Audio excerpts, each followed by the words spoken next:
César. E aplausos, por favor.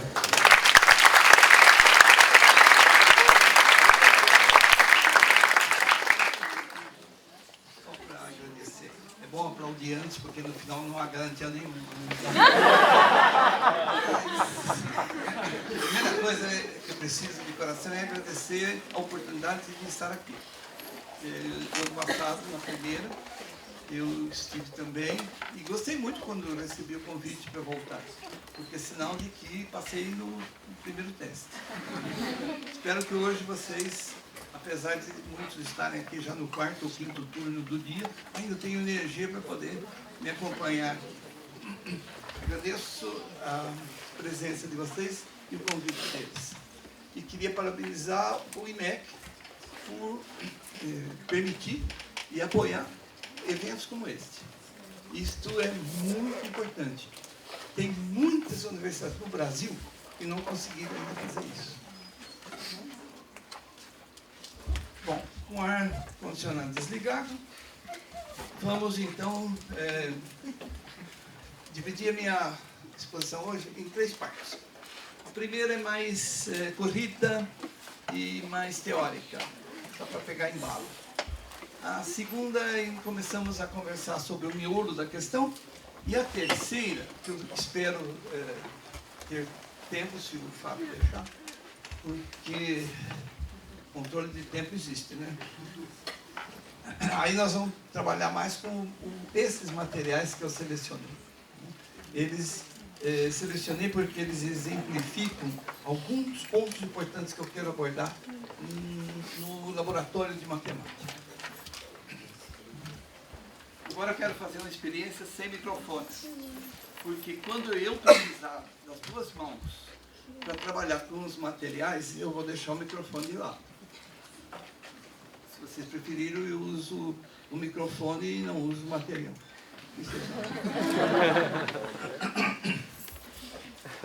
Então vamos lá. Tem muita coisa para ser distribuída, hein? Vamos fazer uma experiência aqui, Felipe. Pronto. Segundo. Interfaces. O LEM, gostemos ou não, é algo que faz parte da escola, onde vocês vão lecionar, né? Irão lecionar, e ele tem muitas interfaces. Eu escolhi aí só esses 10 aí, 12. E precisa saber um pouquinho de cada coisa para poder entender o LEM. Então, por exemplo, qualquer coisa que aí tenha, história. História da matemática, história da civilização, história do Brasil, tudo isso tem interface com o LEM. Eu gostaria que alguém dissesse assim, não sabia, não esperava. Não. Porque LEM vai falar de matemática. E não tem nada a ver com psicologia, por exemplo. Tem sim aprendizagem diretamente, avaliação, etc. Bem, e os próprios livros didáticos, porque muitas vezes não é nem você que vai escolher, mas vai ter que conviver com eles. Né? E o laboratório se adapta a eles, e eles cobram do laboratório.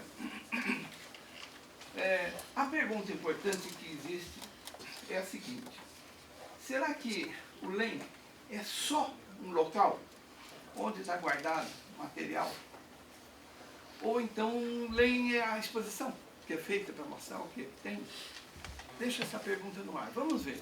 Ao longo desses minutos seguintes, nós vamos decidir o que é, afinal de contas, é um laboratório de ensino de matemática. Vamos começar lá do começo. Olha, uma homenagem muito simples a uma pessoa muito especial. Arquimedes, há 2.200 anos atrás. 2.200 anos atrás. Ele tinha um amigo. E é curioso porque eles não se conheciam. Um nasceu numa cidade, outro em outra cidade. Principalmente Eratóstenes viajou muito mais que Arquimedes, mesmo porque Eratóstenes ficou famoso em Atenas. E por isso ele ganhou, com esse prestígio, ele ganhou a incumbência de organizar a biblioteca. E eles acabaram se encontrando na mesma cidade. E esse que foi Alexandria. Mas tudo era ali em volta do Mediterrâneo, né? A civilização grega já tinha tomado politicamente conta de tudo ali. E o Arquimedes escreve uma carta que é simplesmente um monumento ao laboratório. Ele fala em descobrir um artifício, uma estratégia mediante a mecânica, isto é, ação sobre algum objeto. E com isso consegui descobrir algumas verdades matemáticas. Mais tarde eu as demonstrei pela geometria. O que ele estava dizendo? Ele estava dizendo o seguinte: manipulando objetos eu descobri coisas. Então estou te informando isso. Assim, é legal, né? Hoje em dia a gente esconde, né? E mesmo escondido tem gente que ainda consegue. Ele não, ele passou para esse colega dele. Bem, aí pode parar aí. Você deu quantas clicadas aí, hein? 4. Então na próxima é só a primeira. Porque senão ele sufoca quem está lendo. Vamos devagarinho. Escolhe. Leia todos esses itens com aquele quadradinho mais conhecido pelo nome de quadradinho, aquele vizinho ali. Verdinho. Escolha uma coisa ali. O que você acha? Qual que te tocou mais? Depois nós vamos descobrir quem foi o sábio que falou tudo isso.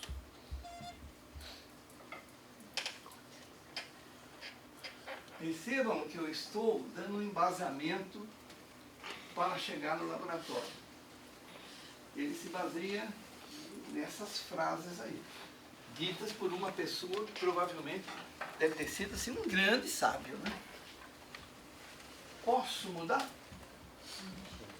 Não precisa decorar não. É só decora. Só que você se afina com ela. Pode mudar. Espera um pouquinho.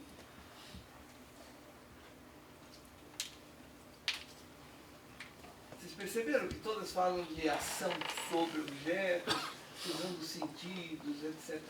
Mais outros.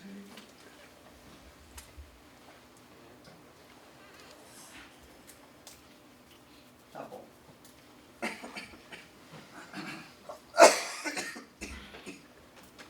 Por que eu hoje tomei 2, 3 minutos de vocês, 100 pessoas, e não são pessoas quaisquer, serão os futuros professores, né? Por que eu pus tanta coisa falada por uma pessoa só? Essa pessoa deve ser muito importante. Vamos ver quem é a pessoa que falou tudo isso. Não é uma pessoa. São muitas pessoas. Cada um, está chegando um pouquinho, porque eu comi as duas.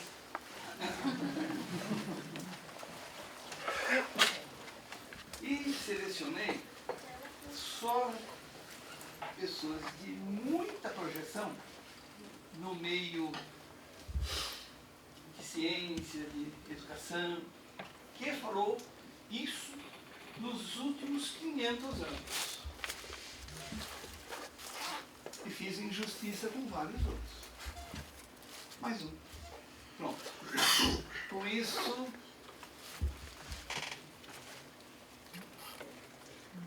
espero que vocês estejam levemente desconfiados de que essa história de laboratório não é algo que foi inventado por nós, né, os que estão vivos, por algum editor de livro recém-publicado, e não é nada disso.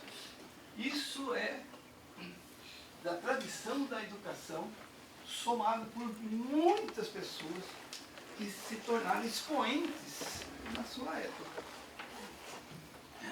Bem, vamos falar do Lendo Brasil. esquece agora a história toda deles, essa história de 2.200 anos, ou mais, então, se você preferir, 2.500 anos. E aqui a homenagem, tem que fazer essa homenagem a duas pessoas, ao Júlio César e ao Manuel Jaime. Esses dois, vocês, muitos já devem conhecer. Esse aqui é o Malbatan, é o que escreveu um livro o mais vendido no Brasil, antes do Paulo Coelho. Mas não se esqueça de fazer a seguinte justiça. Comparar a quantidade de livros vendidos em séculos diferentes, você comete um erro muito grave de estatística. Concorda comigo? Então, O Homem que Calculava foi o livro mais vendido no Brasil e o brasileiro mais vendido no exterior. Ele reservou, anotei aqui uns detalhes. Olha que coisa curiosa. Ele escreveu 21 páginas num livro que se chama Didática da Matemática, publicado no Brasil em 1957. Em 57, onde vocês estavam?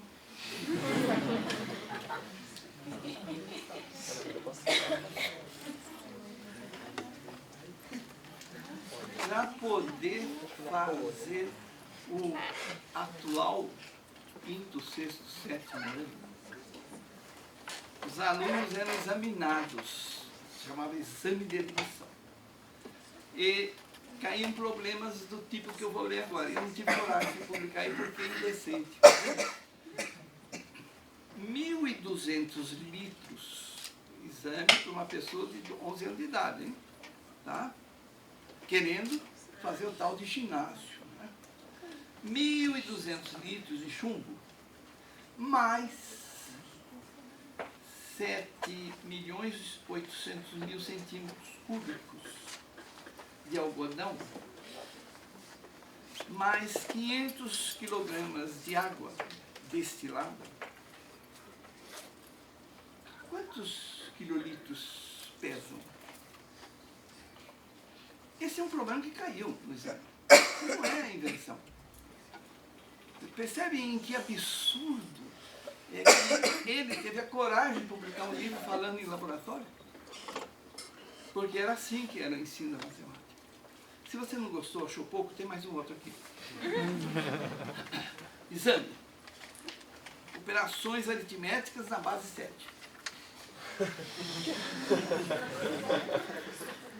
Era uma época que a autoridade do professor era total e não podia nem perguntar.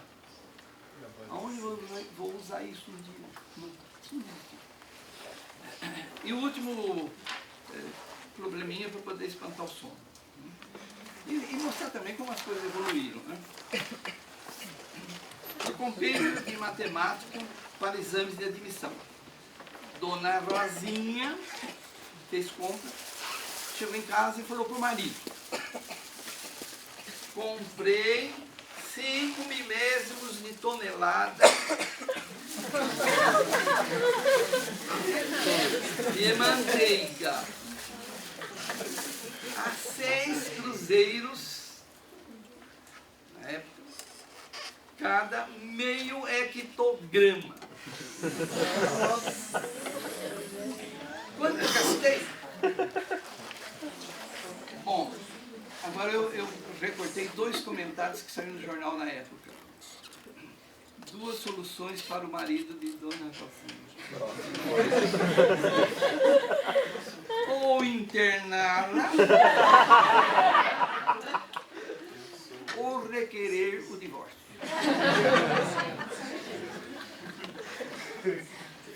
Página 112 do livro Didática da Matemática. Eu usei tomar um tempo essa hora porque eu acho que vocês conhecem assim. Oh, mas como as coisas mudaram? Porque eu, submetido a esse tipo de problema, não passaria. Porque é uma inutilidade total e é a arte de complicar a matemática. E depois tem as consequências, né, da complicação. segundo capítulo da história.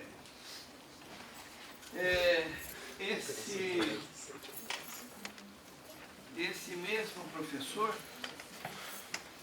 Balmadante, ele tem muita coisa para contar aqui sobre ele. Uma delas, que atinge a todos nós hoje em dia, é a seguinte: 6 de maio. 6 de maio, Dia Nacional, dia do nascimento dele.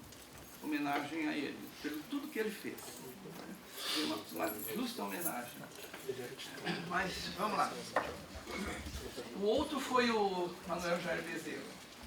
Enquanto o Júlio César falava, ele escrevia mais sobre o Leme. E, por exemplo, ele tem no livro dele 68 sugestões de como montar um laboratório numa escola. O Jairo fazia a mesma coisa que o Júlio César, mas ele viajava, os dois, aliás, viajavam de trem, na época era assim, de trem, por esse Brasil afora, hein? E ele falava mais sobre o material didático. O Júlio César era mais abrangente, ele falava sobre o material que podia estar no laboratório e o laboratório no modo geral. Ele me deu isso aqui. Em 1959, fui aluno dele, ele me deu isso aqui. Bom, na época, eu guardei como uma relíquia, uma homenagem dele, né? Gostei muito. Mais tarde é que eu fui descobrir a potencialidade deste específico material. Não sei nem se ele sabia, porque eu aprendi com os meus alunos. Vamos ver se tem... tem mais uma coisa que eu estava esquecendo. Ainda sobre o Brasil. Tem esse livrinho aqui que é escrito em português, foi escrito... se chama O Laboratório de Ensino de Matemática na Formação dos Professores. Tudo isso que eu estou contando já tem no livro. Uma série de exemplos de material didático. Bom, feita a propaganda do meu livro agora. Mas eu preciso fazer uma justa homenagem a 10 ex-alunos, alunas minhas, aqui, não, que, com o passar dos anos, se tornaram coordenadores de curso, licenciatura em matemática, etc., por 10 diferentes universidades no Brasil. E convidei e elas concordaram, aceitaram, e foi assim que nós produzimos esse livro. Esse livro, o Ministério da Educação já comprou, já distribuiu, e parece que tem sido bem aceito. Mas precisa ser, não atualizado o livro, mas melhorado a atuação dos professores e o uso do material e desenvolver, prosseguir. Isso aí foi só um degrau. Agora pode. Olha aqui que o Malbataan falou, pessoalmente assisti o seguinte: qual é o maior trauma que as crianças carregam do ensino da matemática? Bom, não precisa procurar perguntar para os crianças, pergunta para a nossa consciência. Foi a tomada da tabuada. Tabuada oralmente, e se quem errasse algum teria castigos na frente de todos, etc. Isso gerou muitos traumas. Ele disse assim, mas não precisa tomar a tabuada. Mas como, professor? Põe o que no lugar? Nós precisamos saber a tabuada. Precisa saber tudo. Deixa eu consultar. Não está escrito por aí. Como é que você decorou o telefone da sua namorada? Porque você tinha interesse, né? Cria o interesse, que aí as pessoas resolvem o problema da memorização. E aí ele disse o seguinte, vamos, na próxima aula nós vamos resolver esse problema. E ficamos 24 horas querendo saber o que é que ele tinha inventado. Ele só propôs o seguinte, eu vou dar 4 algarismos 4 para você. Trabalhe com esses 4. Aí chegamos à conclusão que dava 16, dava 64, enfim, a gente foi fazendo operações e encontrando. Ele falou, tá bom, agora nota 10 para vocês. Agora é diferente. Eu quero que o resultado seja o resultado dessa operação que vocês estão inventando aí, seja o 2, depois o 3. E aí foram até os 10, 12, e teve alguns números que a gente não conseguiu. Leva para casa, tenta fazer, volta, e aí conseguimos todos. Quando nós tivemos o resultado de 1 a 12, ele disse assim, quem conseguiu o número 1? Ah, você, vem aqui, põe lá. Ele fez uma roda e põe lá o número 1, lá em cima, número 2. Com isso ele montou o mostrador de um relógio cujos algarismos, que estão no lugar que representam de 1 a 12, só formados com 4, 4. E daí começaram a surgir os outros. Esse aí, por exemplo, só com 2. 4 algarismos 2. Tem algarismo que é difícil fazer. Mas aí é para outro nível, já perguntar, mas por que esse é difícil e os outros não? Mas com isso a gente pode ir adaptando de acordo com o interesse de cada, de competência de cada turma também. Bom, agora, capricho. Esse slide é muito importante. É central. Vamos devagarinho. O que tem primeiro? Não vamos nos esquecer jamais disso. O laboratório não substitui nem o professor e nem a matemática. Porque tem alguém que disse que ele resolve todos os problemas de aprendizagem. Não é verdade. Não substitui o professor nem matemática. Nem matemática, eu quero dizer o seguinte. Quem não sabe matemática não consegue ensinar matemática, porque ninguém dá o que não tem. Então precisa sim, é condição necessária saber matemática. Só que saber matemática não é suficiente para saber ensinar matemática. Não é suficiente, é necessário. Vamos lá o outro. Fundamentalmente, o LEM, se você quiser abraçar essa causa dentro da sua escola, saiba o seguinte, né? O LEM se baseia numa coisa importantíssima, que é experimentação. Você está tentando ensinar matemática pela via experimental. Quem fez isso há 2.200 anos atrás? Vamos lá, terceiro.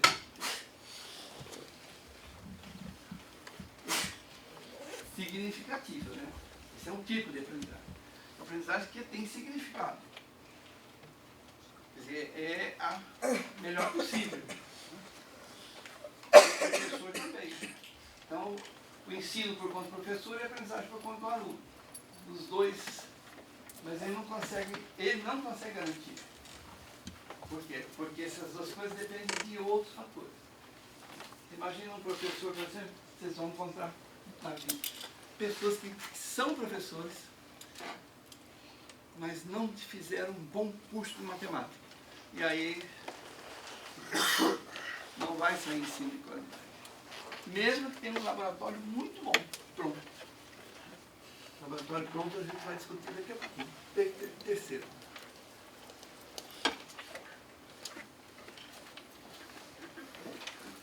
Concepção de educação. Um dia eu estava numa sala de aula mostrando material didático e o professor me perguntou: eu vou ganhar mais dinheiro no final do mês se eu usar material? E eu imediatamente respondi com toda a franqueza o que é óbvio. Não, ele pegou as coisas dele e foi me dar licença, então não me interessa. Isso aí.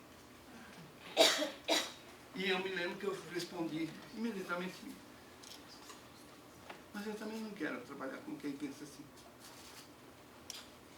Depende da concepção que o professor tem sobre o ensino. Ele está ocupando lugar, ele tem responsabilidade sobre cada criança, cada aluno, e ele tem que fazer o melhor possível. E aí depende do que ele entende por ensino e o que ele entende por aprendizagem. Um desses livrinhos tem uma situação que agora me recordei. O professor saiu da sala de aula, segurando os livros dele aqui, todo sorridente. Encontrou no corredor com um outro professor e falou assim: alegre hoje, hein, professor? Por que você está tão alegre, sorrindo? Porque eu dei uma ótima aula. E o colega perguntou: E os alunos aprenderam, isso não sei, isso não sei. Tá aí. Que concepção você tem de ensino? Basta dar aula? Ou você só consegue ensinar quando realmente você entende que eles aprenderam? Bem, vamos lá. Mais um? Sim. Um laboratório pronto na sua escola, como tem muita prefeitura que pensa que pondo o material, dotando a escola de material, vai melhorar o ensino, é duvidoso. Ele tem que ser conquista do professor. E dos alunos também, de preferência. E isso só se dá com o tempo. Não adianta você dizer, bom, mas eu vou começar o mês que vem, eu vou ter só um mês para fabricar o material. Não. Laboratório é... Não só porque tem muita coisa para fazer, mas porque tem muita coisa que surge como novidade, que mesmo você não conhecia e tem que ser anexado ao laboratório. Então é o tempo, o aluno e você. Então vamos lá. O que mais? Mas tem uma vantagem rápida. Quando você quer fazer uma amostra, uma exposição, você já está com meio caminho andado, porque está cheio de produção de material produzido. Então pode fazer uma amostra. Muita gente, quando tem uma amostra, uma exposição, tem que sair correndo atrás de tudo, para fazer tudo, porque não tem nada para mostrar. Tem mais? Tem.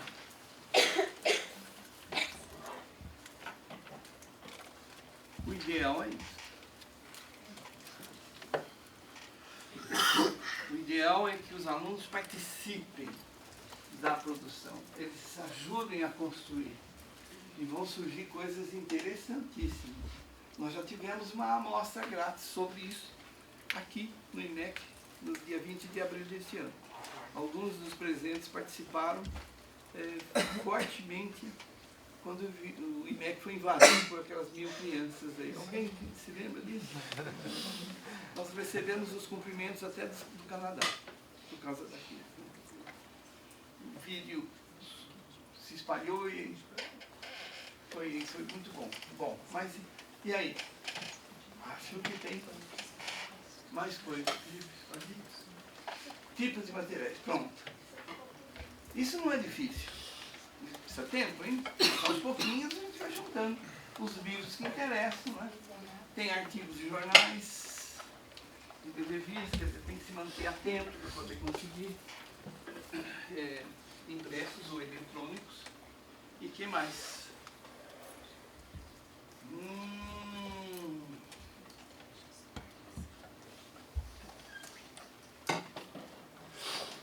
Ótimo. 6. E tem mais ainda, olha lá, ilusões de óptica. Qual a diferença entre falácias e sofismas, hein? Não, pelo jeito não tem diferença. Então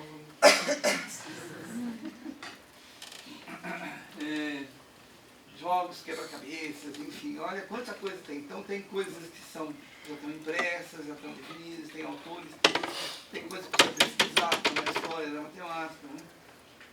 Enfim, eu estou tentando pôr uma lista em grande, esperando que você diga, olha, não tem tal coisa nessa lista. Vamos lá.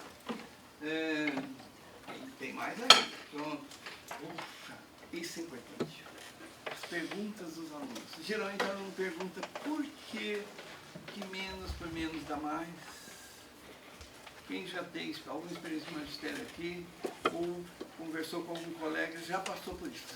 Né? Nenhum professor de matemática escapa de algumas perguntas. Outra pergunta, muito comum, quem que lembra? Perguntas dos alunos. Talvez tenha sido você mesmo que fez para o seu professor. Por quê? Por que quando divide por zero não dá zero? Por quê? Por que um número elevado a zero não é zero? Por que essa pergunta, por que no caso específico 2 elevado a zero?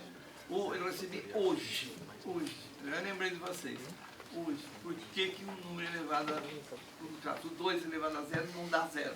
Eu tenho que sorrir, né? Por causa do seguinte, é o sangue de uma notação, cai sempre nessa nota.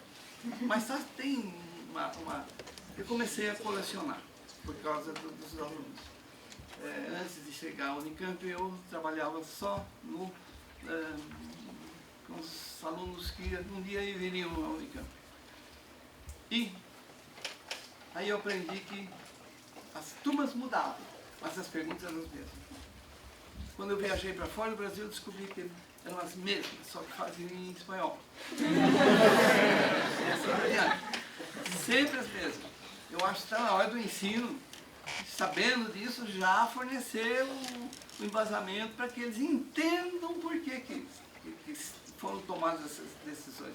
Alguns são convenções, outras conclusões lógicas, dedução lógica, mas não pode ficar sempre com essas perguntas. Hoje eu tenho mais de 200 perguntas de alunos, só do primeiro ano à véspera do vestibular. Aliás, uma coisa curiosa, eu não esperava que a 45% das perguntas dos alunos sobre matemática do ensino médio fossem sobre ensino fundamental.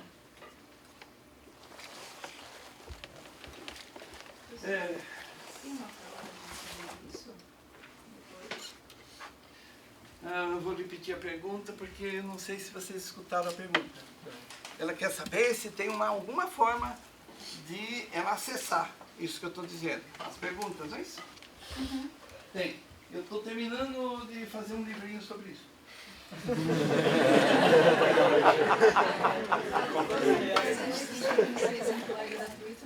Provavelmente.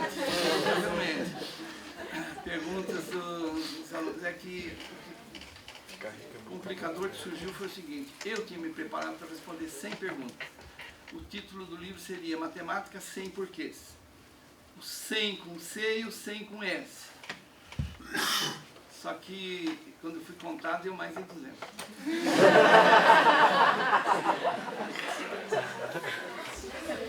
Vale a pena, sinceramente, vale a pena.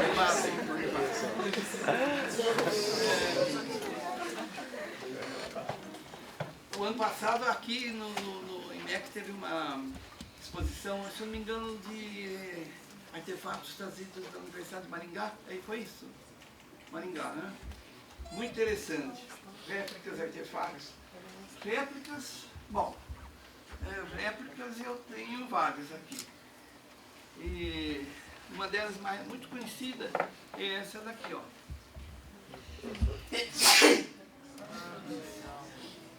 Ela é tão forte que tem gente que espirra quando... Olha, eu fiz uma experiência com uma pessoa que coincidentemente, exatamente hoje, conversou comigo. Eu estava pondo isso, guardando isso dentro da sacola, ela perguntou: o que é isso? Eu falei assim: eu vou levar à noite, mostrar para uns alunos meus, e eu quero ver que conclusão que eles vão tirar sobre isso aqui. Aproveitando já que você está com ele na mão, e você perguntou para mim para que serve isso, eu pergunto para você: você está percebendo alguma conclusão? O que você tira ao olhar isso? Ela ficou em silêncio. E aí eu ajudei um pouquinho. Eu falei: a água que precisa para preencher essa parte aqui de baixo é maior, menor ou igual a essa água que preencheu esses dois aqui? Ela falou assim: é igual, só que aqui é um só e aqui são dois. Tá? Essa pessoa tem 67 anos e ela não consegue ensinar o nome dela porque ela é analfabeta. Olha a força do material, respeitando a linguagem dela, né? Bem, dentro da sala de aula, já que nós estamos falando desse material específico, talvez fosse melhor esse aqui. Sabe por quê? porque este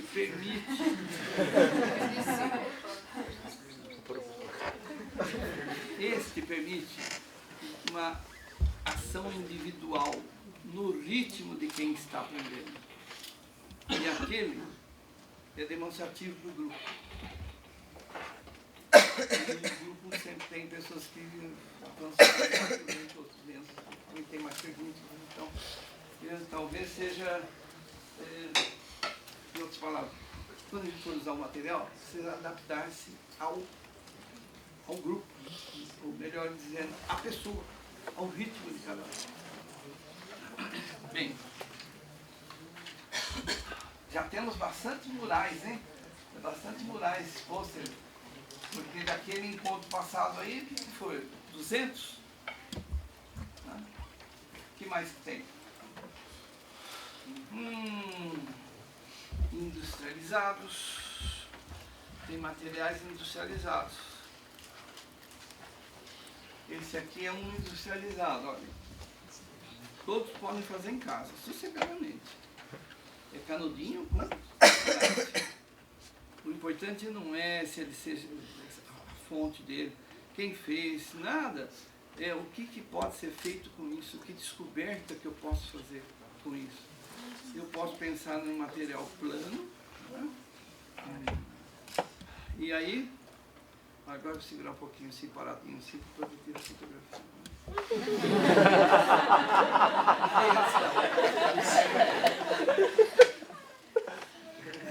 E pode o mesmo material mostrar que, como tinha 6 vértices, ele continua agora com 6. Não, ele agora já tem 8.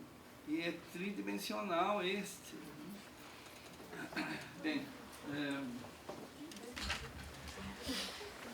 gostaria que você pensasse o seguinte: ai, que pena que não me ensinaram assim. É isso que eu queria que acontecesse hoje.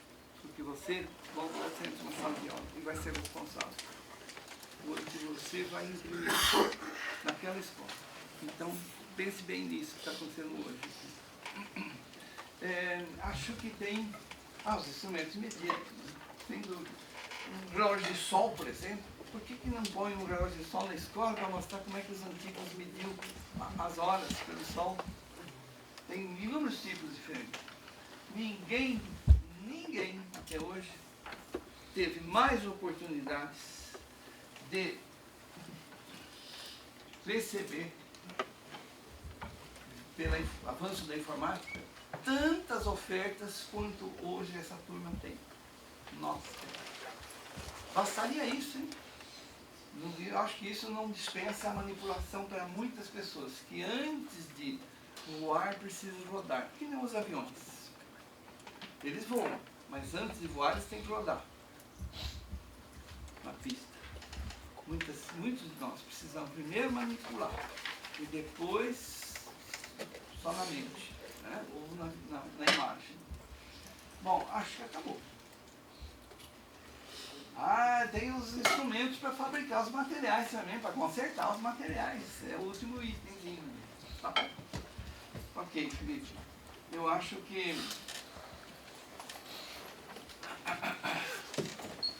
desafios tem também? Tem, tá bom.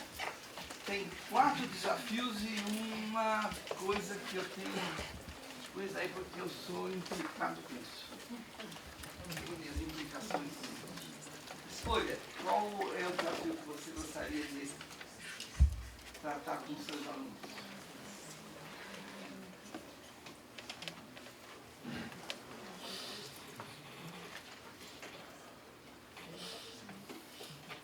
Sessão de desafios deve fazer parte de qualquer laboratório.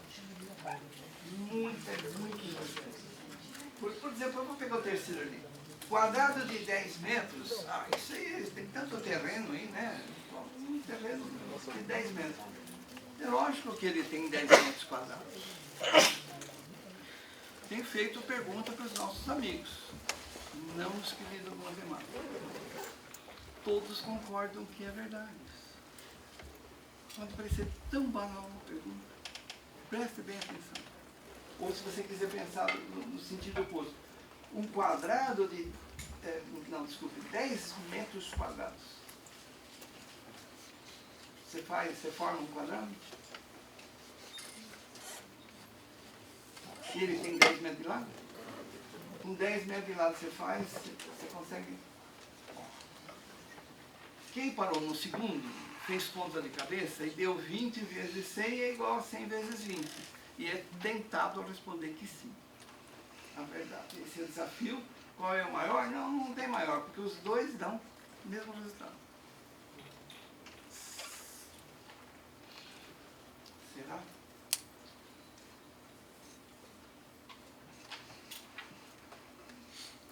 Será? Na vida não é verdade. Você pode ter 20%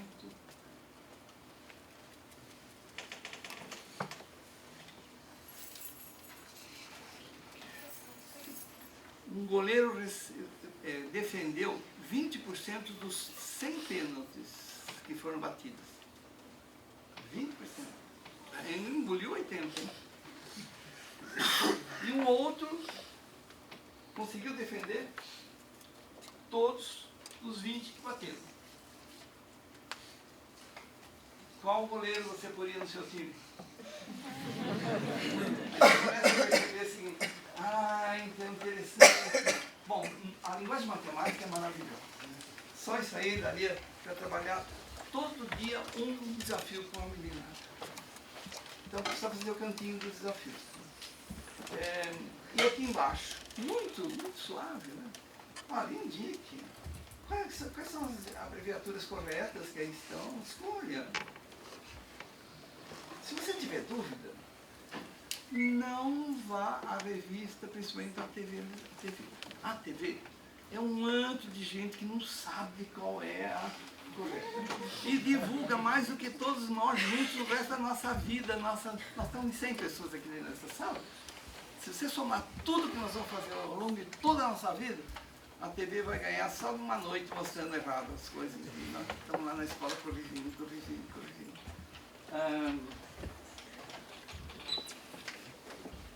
O que é T? Abreviatura do que o T? Isso mesmo. Tonelada. E o L minúsculo? É litro. E o L maiúsculo? Está percebendo o silêncio? Sabe o que é isso? Espera um pouco, deixa eu pensar. E plural, é LTS ou é LS? Bom, de qualquer maneira, ó, saiba o seguinte, se tem uma coisa simples, isso aqui é questão de memorização, não tem que raciocinar para poder descobrir, isso aqui é o mínimo, é a escala número 1 de todos os teóricos que propuseram coisas sobre educação matemática, esse é o nível 1. Não tem que raciocinar, já está pronto. É só você ir lá e verificar qual é. Esse é um problema complicado, que nós não damos valor e por isso mostra o grau de ignorância na nossa área. Vamos lá, pode tocar em frente. Isso aqui agora é silêncio. Se compenetre. Faça o teste. Faça o teste.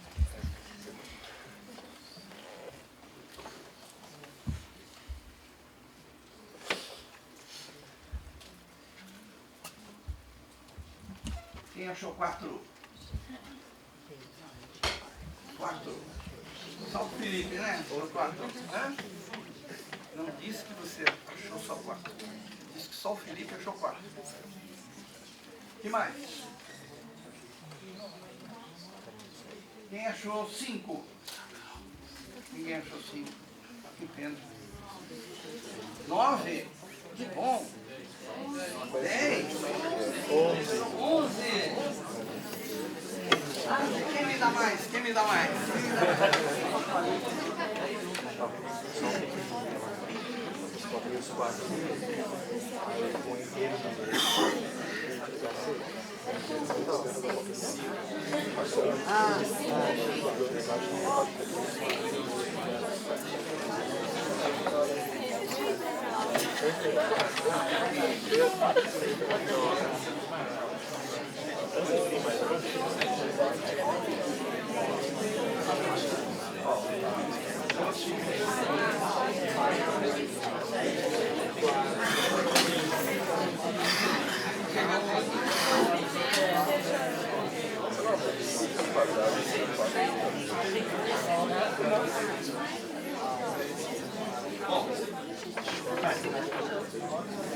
Quem descobriu mais não vai ganhar nota maior. Só queria que você se lembrasse o seguinte: você agora se colocou, se transportou para a posição de quem está sendo, se autodescobrindo. Você está se testando. E aí você começa a curtir isso. Vamos lembrar que isso precisa ser levado para a sala de aula. Não precisa ser tão complicado como esse, que tem 11. Mas tem gente que jura que só tem 5. Outros só consegue perceber 9. É isso que a gente tem que respeitar. Dizer assim, é assim que eu tenho que trabalhar. Porque as pessoas têm competências, habilidades diferentes uma da outra. O laboratório está aí para ajudar. Vamos ver uma coisa. Esse aqui, ó. Sabe que ao ver esse desenho, muita gente diz assim, já sei, teorema de Pitágoras. Tem aqui, ó, 3 retângulos. Esse aqui mede 3, esse mede 4, esse mede 5. As alturas são as mesmas que estão ali, para poder ajudar vocês. Esse aqui mede 8 de altura, esse mede 6 e esse mede 5. E aí eu tenho então 3 retângulos. O que eles são? Eles são semelhantes? São proporcionais? Esses lados são proporcionais? Põe um monte de teoria nisso aí. Olha como é que esse coitadinho aqui, menorzinho, olha como ele foi posto lá. Cuidado quando você encontrar um livro que enuncia o teorema de Pitágoras dizendo o seguinte: quadrado de hipotenusa é igual a soma dos quadrados dos catetos, e esse quadrado se refere a áreas, e aí todo aluno seu vai sair da sala pensando o seguinte: então vai servir para quadrados, o retângulo também tem área, vai valer para área, vai valer para círculos e lúnulas, e que mais? E triângulos e áreas. Pois é, está aí um exemplo, olha. Só áreas, tá vendo? E não vale o teorema, tá? Estou furando, porque eu arrumei uma disposição que o desenho fura o enunciado. Então o enunciado precisa ser muito bem trabalhado pelos alunos. Né? Volta, vamos ver se tem mais aqui alguma coisa. Tem. Esse desafio, ele resume tudo. Eu gostaria que todos os seus alunos futuros entendessem que o laboratório pode ser bom para brincar, para passar tempo, é mais agradável do que só abstrações, pois é, mas ele deve conduzir as pessoas a abstrações. Olhar para um piso como esse. Você tem piso quadriculado na sua casa? Na sua sala? Hoje não aqui, né? Você não está pisando no quadriculado. Aqui tem. O ideal é que você trabalhe tanto com o visual como o manipulativo, que inclui o visual, inclui a tela do computador. E quando você olha para um quadriculado, como esse daqui, ó, um quadradinho, outro quadradinho, você consiga ver muito bem claramente o teorema de Pitágoras.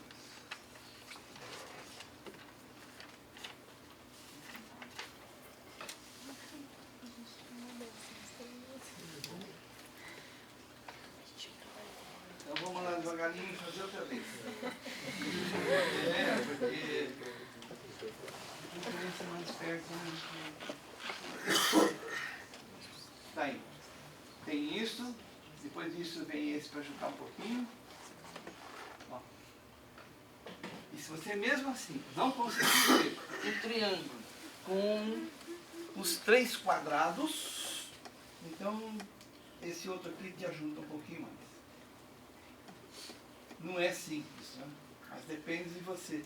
Então, cada vez que você olhar só um quadriculado, você pode dizer que ele está vendendo os ladrilhos para você. Mas pode ser azulejo também, pode ser um quadro, uma pintura. Olha o teorema de Pitágoras bonito. Vamos te dar um puxão de orelha, mas é verdade.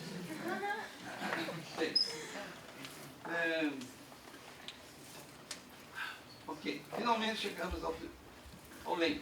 E o LEM, espero que vocês tenham percebido então o seguinte, respondendo à pergunta que eu fiz no começo, ele é muito mais que um simples depósito, mas ele é altamente necessário em cada escola. Só que ele não é suficiente para garantir a aprendizagem. Tá? Bem, então esses 3 princípios. Agora vamos falar do... Pronto. Que tal? Tem algum adjetivo aí que te incomoda?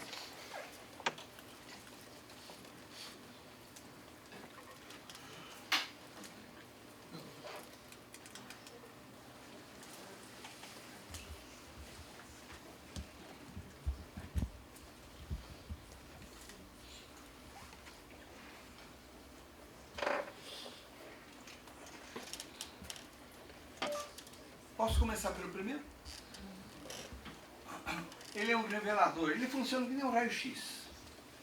Porque você, com ele, você pode descobrir coisas que estão na mente dos seus alunos. Por exemplo, vamos ver aqui.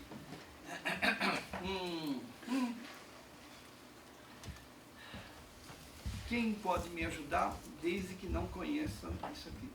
Que eu mostrei o ano passado, então se você esteve aqui o ano passado, você já sabe o que vai acontecer. E esses eu preferia que ficasse perto.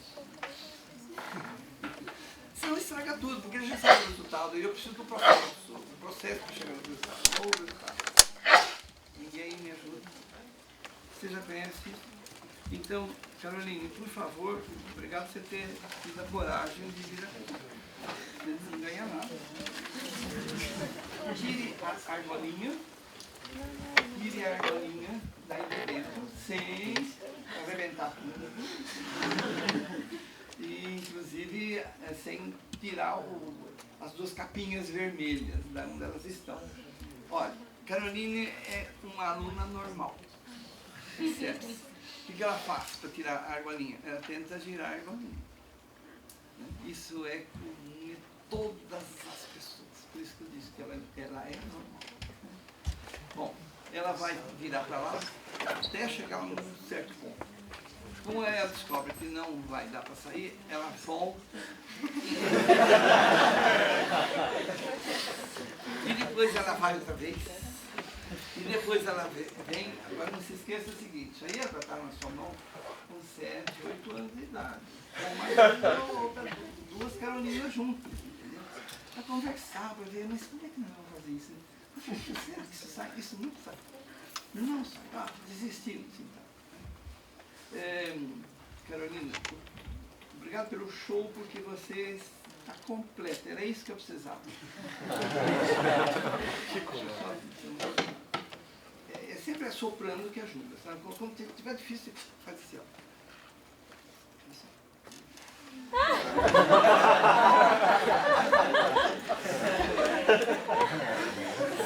Sabe o que aconteceu? Agora eu vou falar sério. Realmente, girar a argolinha, torcer a argolinha, às vezes segurar, pode ter uma outra opção, é segurar a argolinha e virar a mola. Dá na mesma. Isso.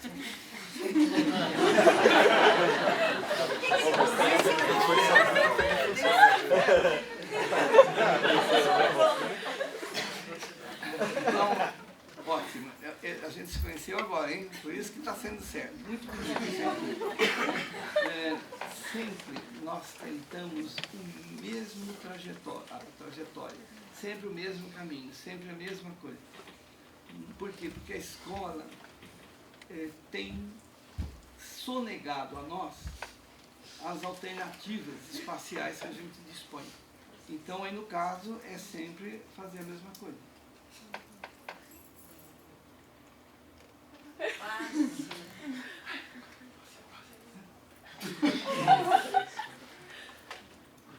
Deixa eu te ajudar um pouquinho. Deixa eu te dizer, olha o que você tem feito.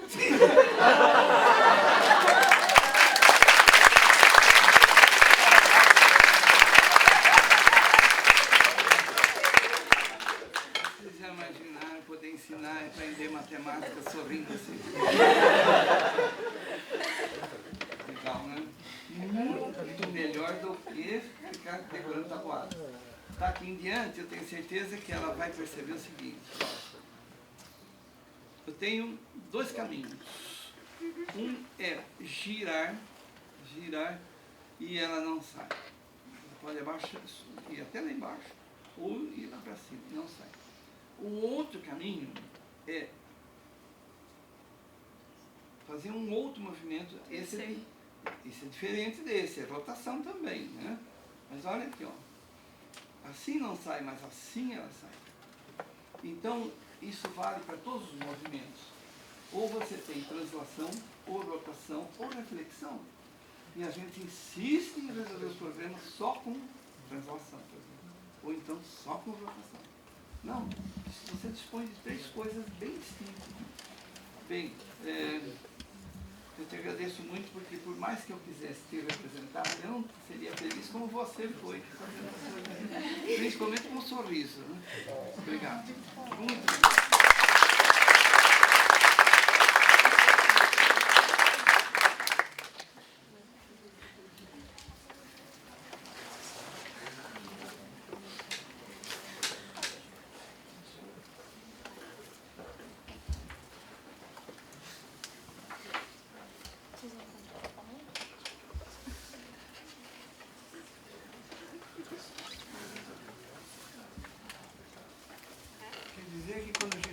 Levar o material para a sala de aula, os nossos alunos vão ficar também assim, curiosos.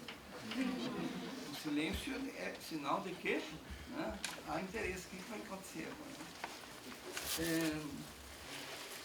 Eu tenho aqui agora 6, mais 6, mais 4, mais 4. O que dá para fazer com isso? Esqueça que você é universitário.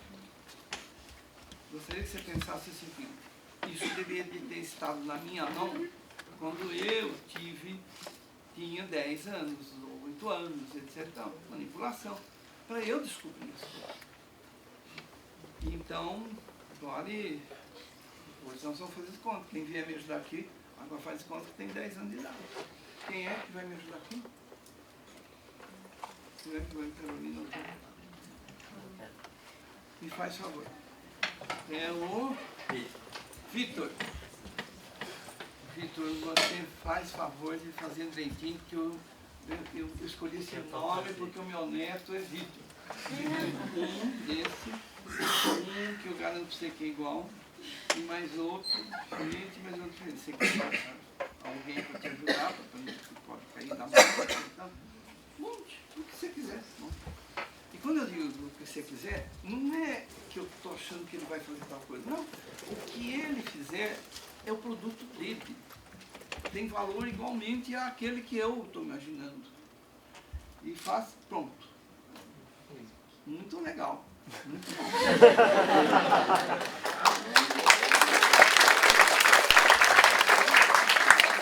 5 vezes 4, você já encontrou aí, fez um retângulo de 20 bolinhas. Sim. Ótimo. Vê se tem mais alguma coisa que pode sair disso aí. O Vitor fazer outra. Uma outra figura. Né? Muito bom. Nota 10. Olha que show que ele deu. Olha. Por causa do tempo, eu vou acelerar um pouco. Vitor continua trabalhando no plano. Primeiro ele fez o retângulo, agora ele fez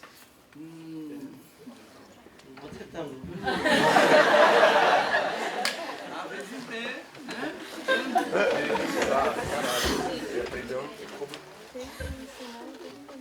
Isso. Agora ele entendeu a dica. Fazer figuras espaciais. E aí deu uma figura espacial. Aí já tem 3 dimensões. Né? Vejam bem, olha, todas as pessoas, independente da língua que falam, da idade que tem, da cultura que tem, primeiro elas produzem coisas no plano, depois no espaço. É curiosíssimo isso, porque o primeiro contato que todo ser humano tem é com objetos tridimensionais, de cores diferentes, formas diferentes. E depois é que começa a decompor faces, arestas e outras coisas. Mas na hora que você navega solto, você faz primeiro no plano e depois... Agora, nossa, você já subiu para 15 anos. Então, eu vou lhe propor o desafio é o seguinte. Monte 2 peças idênticas. Uma na sua mão esquerda e outra na sua mão direita.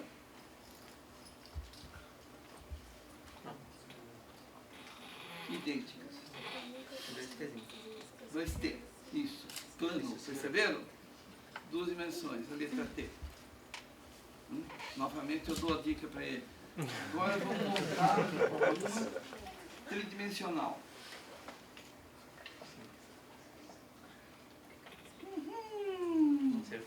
Não sabe, não tem importância. Você está tão criativo que nem nome tem o que você inventa, né? Picolinho aí, coisa assim, certo? Agora, você pôs assim do lado, né? Opa, no meio também? No meio também. Um canhão, muito bem. Ótimo. 2 canhões, idênticos, tridimensionais. E agora junta assim, e agora assim. Tem um.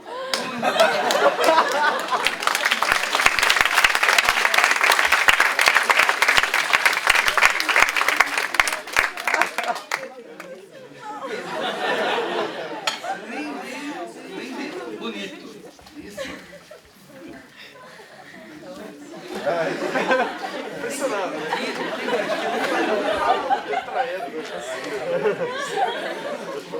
Posso jogar ela também sou.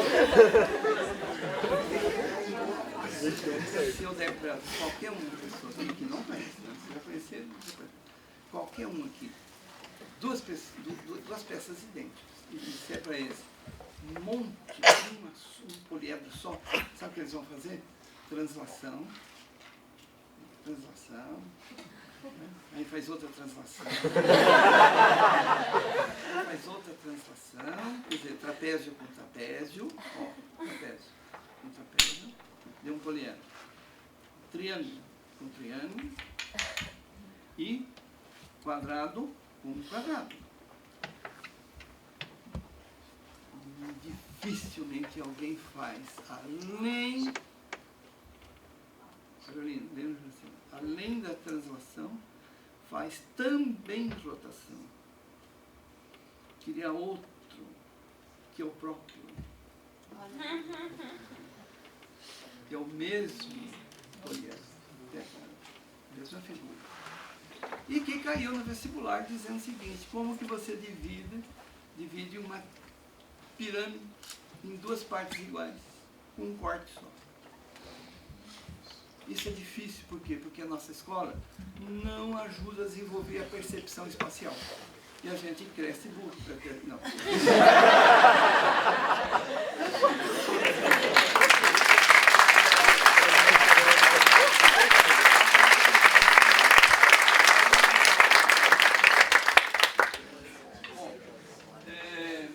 Deficiências cognitivas. Nós temos, porque a escola herda isso para nós.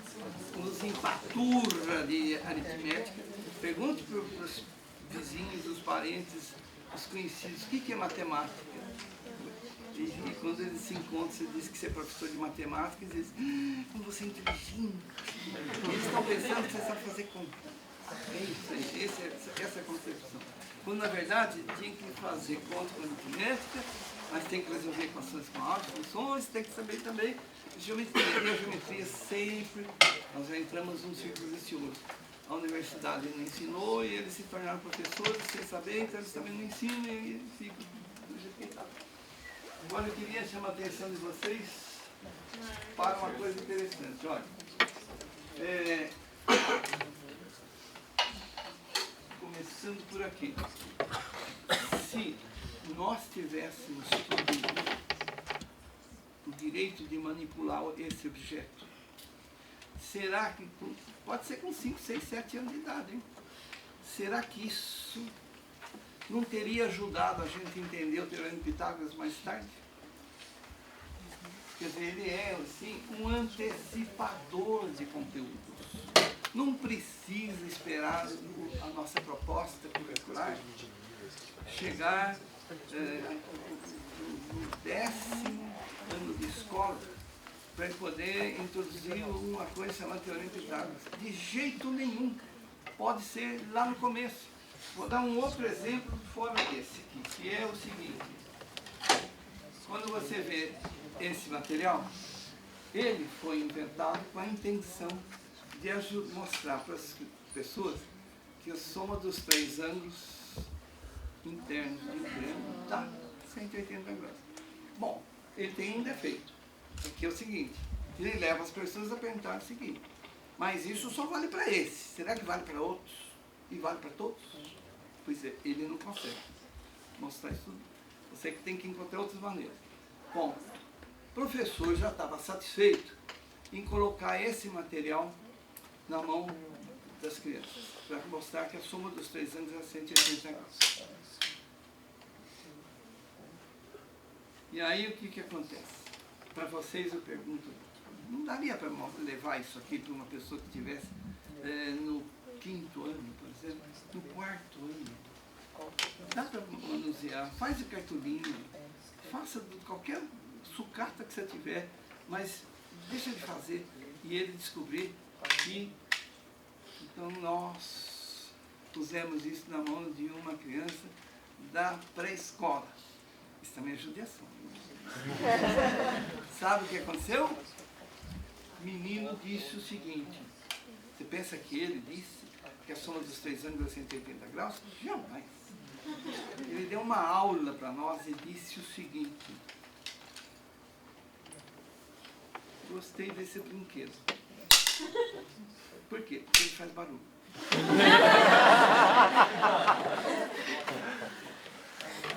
E mas ele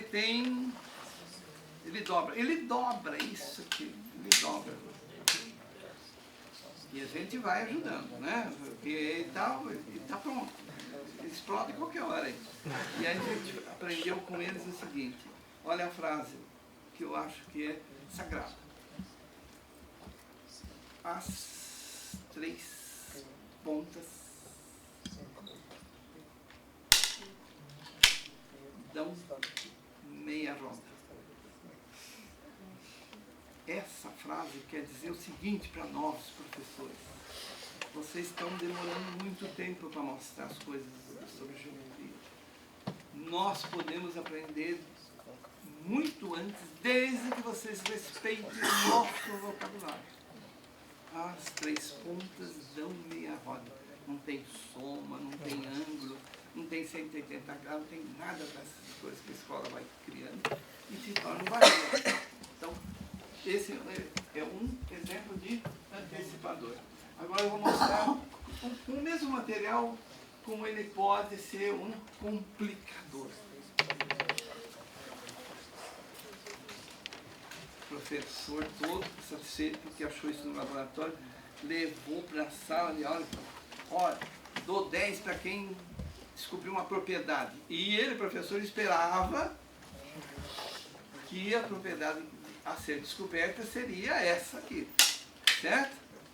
E aí perguntou, o que é que você aprendeu? E o menino disse que todo triângulo pode ser transformado em 2 retângulos. E o professor não esperava isso. Ele não tinha percebido, nunca ninguém tinha mostrado isso para ele. Todo triângulo pode ser transformado em 2 retângulos. E ele ficou em curto-circuito porque ele montou. Eu aprendi que a fórmula para calcular a área do triângulo é que tem o dividido por 2. A do retângulo não tem. Quando o menino me diz que o triângulo pode ser transformado em 2 retângulos, eu não podia aceitar, porque era o retângulo para mim sempre foi o maior. A metade que é o triângulo. Então, ele pode ser um complicador porque ele ajuda a fazer descobertas. Não necessariamente as coisas que nós decoramos. E aí vem alguém que diz assim, não, mas todo triângulo pode ser decomposto em um triângulo, 2 triângulos e mais uma figura que eu não sei o nome. Foi isso que aconteceu na sala de aula. Ele está se referindo a um polígono, ou alguém disse 1, 2 triângulos, 3, 4 triângulos, 5, 6 triângulos. Aonde que está escrito isso? Conta para mim, que livro que você estudou que está escrito que todo triângulo pode ser decomposto em 6 triângulos. Iguais 2 a 2. Bem, eu espero que você tenha percebido o seguinte, ó. Nós temos que acabar com essa ideia de que matemática é coisa abstrata, é difícil, é só para gente inteligente. Não, nós temos que romper com barreiras. No ano passado, quem já esteve aqui me viu sabe o que vai acontecer agora. Para vocês eu preciso um pouquinho de silêncio. Olha o que vai acontecer aqui. Essa bola vermelha.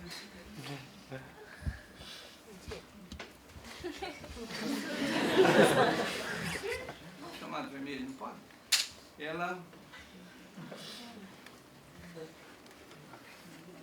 já está mudando de cor? Tá? Você não é criança. Você não está com vontade de pôr a mão?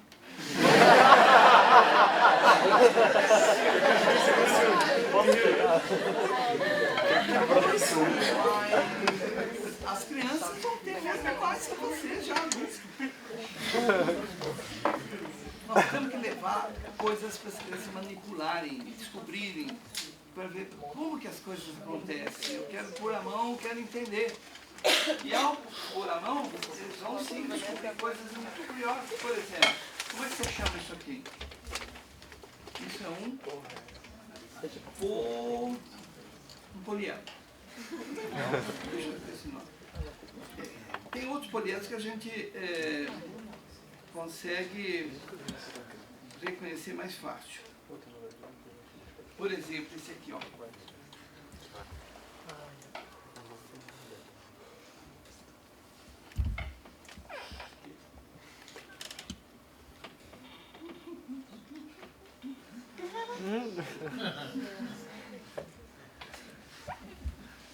Não, é da Terra mesmo. Você consegue transformar um no outro. Eu pergunto a você, quantos anos você precisou estudar para poder descobrir isso? Porque alguém chega e mostra. Não pode ser assim. A escola deveria ter que disponibilizar tudo isso para, agora sim, ó, o fecho. Porque alguém já me mostrou que tem só 5 minutos. Para que a gente esteja preparado para resolver os problemas que nós vamos enfrentar na nossa vida e que ninguém sabe assim. Os nossos avós sabiam, porque era tudo igual, se repetia. Nesta geração, não. Quem estiver entrando na escola este ano, com 6 anos de idade, vai enfrentar no ano 2030 uma coisa completamente diferente do que hoje a gente está trabalhando na universidade. Então, o que a gente pode fazer por eles? É fazer eles ficarem espertos. Saber que tudo é possível de ser transformado em descoberta. Mas me dê a oportunidade, me dê o material didático. Boa sorte para vocês.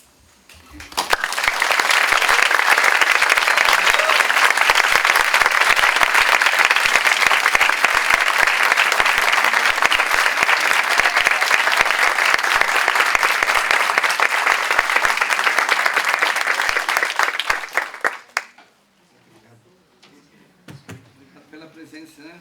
Tem muita gente aqui no quarto ou quinto turno do dia. Sim, sim. Obrigado, professor. É para saber isso? Isso mesmo, um por cada.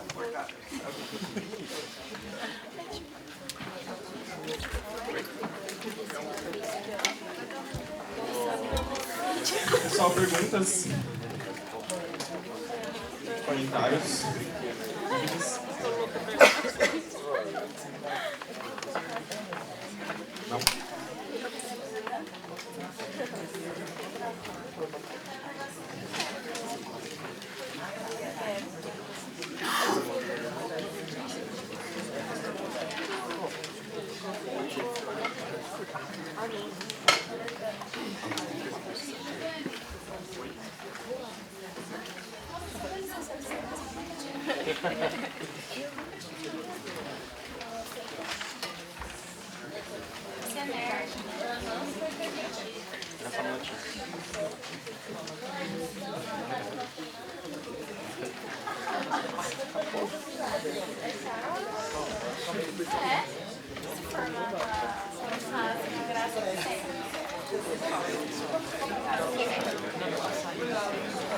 Professor, sobrou? Faltou? Boa noite, professor. Eu queria saber onde que a gente consegue ter acesso a todo esse material, uma forma de a gente montar ou de adquirir ele montado. Porque eu vejo muito aqui no LEM, lá na Faculdade de Educação, que tem esse tipo de material. Mas nas escolas falta isso, principalmente nas escolas públicas. Como que a gente consegue ter acesso, pelo menos a base desse material para expor para uma direção para poder autorizar a montagem ou algo do tipo?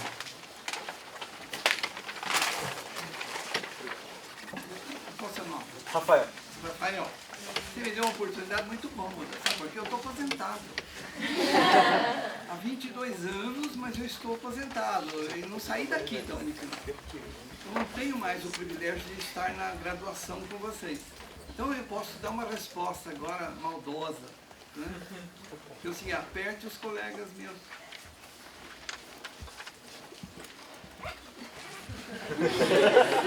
A didática tem que levar tudo isso. Agora, sabe, eu vou ser bem honesto com eles e com você, com toda a situação. Eles também não foram formados assim. Então fica difícil para eles. Então não adianta você ter um material no armário. Precisa saber como utilizar o armário. Vale para uma arma. Você já pôs a mão no revólver? O dia que você puser a mão no revólver, dado por um delegado de polícia, você se defender, você vai descobrir que ele é pesado, ele é gelado, e você vai devolver porque você não sabe usar. Vale para isso aqui. Então, precisa fazer uma geração de professores que vão atuar nas suas respectivas escolas e lá eles vão fazer isso acontecer. Não vai salvar a educação no estado de São Paulo, nem no Brasil, mas vai salvar dentro da escola em que foi dada para você. Um trabalho de formiguinha, como aconteceu comigo quando eu fiz o curso com aqueles dois professores brasileiros que eu mencionei, o Júlio César Melo Souza, em 58, e o Jair Francis, em 59. A classe devia de ter mais ou menos 15 professores no curso de férias, mas só eu acabei utilizando isso tudo e tentando desenvolver e comprar. Por onde eu passo, eu compro o material, porque eu não posso ver um material dele e deixar lá e ir embora por causa de dinheiro. E aí eu tento desenvolver aquilo que eu consigo, que me dá um deleite muito grande, realmente, né? Porque eu sei que isso vai ajudar a desenvolver percepções e soluções que vão ser importantes para a vida da pessoa quando eu nem estiver mais nesse mundo. Mas é a obrigação nossa. Acho que consciência é tranquila. Mas é pouco perto disso. Você percebe, quando você percebe o governo nos últimos 10, 20, 30, 40 anos, portanto, apolítico, você percebe que eles mudam propostas curriculares, mudam o currículo, mudam o programa. Com quais professores? Tem que investir no professor e não na proposta. Bom. Dado que a abstração também é uma parte importante da matemática, a minha pergunta é como trazer também exercícios de abstração ou alguma coisa manipulável na cabeça no LEM? Que deve estar presente em tudo, porque o material em si ele não se justifica sozinho. Né? Manipulação pela manipulação. Você tem que manipular para poder aprender algum processo novo. Como, por exemplo, a Caroline fez aqui, quando ela mexeu com as argolinhas. Né? O Victor também. Quando puser a mão para poder movimentar, saiba que aí já não vai depender mais do material, assim da sua abstração. Tem 3 tipos de movimentos no espaço: a flotação, a reflexão e a translação. Sempre. Agora, realmente, tudo isso depende do professor. Sem dúvida. Por isso tem uma pergunta muito interessante, que a gente deve fazer sempre. Quem foi seu professor? E cada um de nós temos agora 2 opções. Ou você se olha no meio de todos os professores como um eucalipto, por exemplo, tudo igual, enfileirado, tudo assim. Ou com aquele carvalho que nasce altaneiro e solitário e chama a atenção de todo mundo. Estou plagiando agora o nosso colega da Unicamp, que já faleceu, que escreveu isso. Não seja mais um eucalipto, seja um carvalho. Em outras palavras, escolha ser professor com P maiúsculo ou com P minúsculo. E o que é que você escolha que você faça, isso depende de tempo. Você não nasce pronto e não é um diploma que vai te garantir. E lembrando agora sobre isso, tem gente que se diploma, vai à escola e entra lá de peito aberto e já propõe mudanças. Sabe o que aconteceu? Os colegas puseram ele no jogo, porque ele incomoda. Então, cuidar, tem que saber lidar até com isso para poder trabalhar. Né? Mas esse ponto é importante. Eu acho que se você quiser construir um laboratório, fazer exposição só pelo material em si, você está no nível 1. Precisa, sim, atingir a abstração. Por isso que é bom cada um que manusear alguma coisa perguntar, mas será que com isso aqui eu não posso fazer outras coisas? É o caso... Ai. Por que essa mesa, esse vidro é inclinado para lá? Daí o vidro, né? A pergunta procede. Né? Por que a mesa é inclinada? Tudo, aquela esfera, ela não quer parar aí, ela quer ir lá para lá. Isso aqui foi feito como brincadeira, passatempo. Mas ele mostra uma série de resultados possíveis só com as roldanas, uma raspando na outra, deslizando sobre a outra. E para você não ficar triste que só tem esses exemplos, só tem 4 exemplos aqui, coloridos, ele ele já vem na caixa mostrando. Tem uma enormidade de soluções. Só você obtém todas elas só fazendo que nem o relógio acorda. O relógio acorda. Não a pilha, acorda.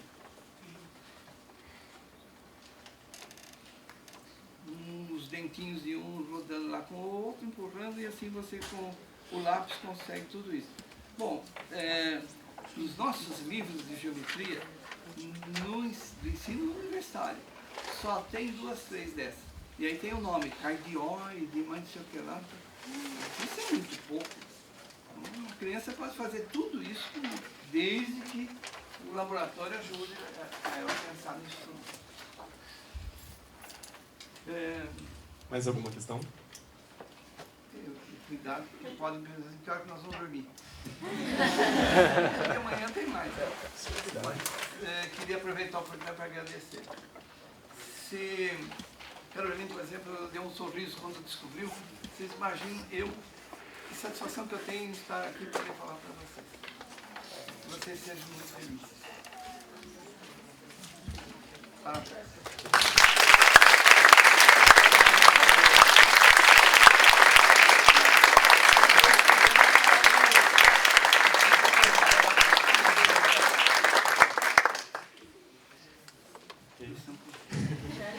Só para a gente correr um pouquinho, que o tempo já acabou.